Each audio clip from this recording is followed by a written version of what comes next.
Hi, my name is Fiorella Pellegrini, and the name of the company in the simulation is Pelegra.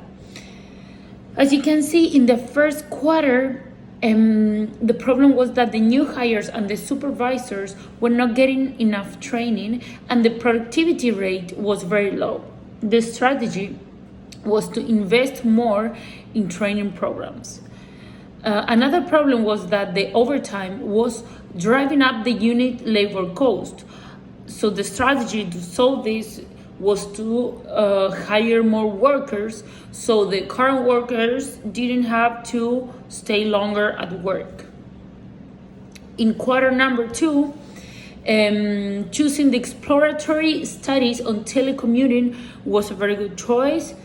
I think I should have invested more in quality training in the previous quarter because I still have productivity rate low. The overtime and the turnover is still an issue. Their rates are very low, so I still have to hire more workers and improve retention by orientative programs. The overview of the quarter 2 still doesn't meet the average points. In quarter number 3, the morale, the overtime, and the turnover rates are still very low. I still have to improve the orientation programs, hire more workers, I improve the retention on the workers of the company. In quarter number 4, the morale went up, got very good score. The benefits had very good score as well, but they are driving up costs too much. I still need to invest more in training, hire even more workers, and improving the programs. In quarter number 5, I finally solved the overtime issue, hiring more workers. The quality index went up, and I met the productivity goals by investing more in promoting and hiring more employees. Turnover and lack of training is still an issue, and benefits are still high. They're driving up costs. On quarter number 6, there are levels that are overstaffed and other levels that are understaffed. So I hire a lot of new employees, but I didn't distribute them very well.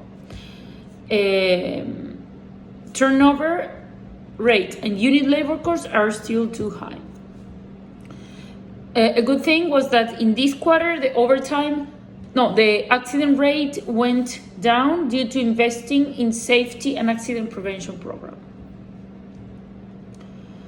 In quarter number 7, it improved a lot. Absenteeism and grievances went up because I invested in a wellness program. Still, we have the issue that there are levels that are overstaffed and other levels that are understaffed, and these generate higher unit costs. I hire workers in the wrong level. Turnover and unit cost is still very high. Productivity and accident rate are still good, but moral rate and the numbers of minorities hired went down.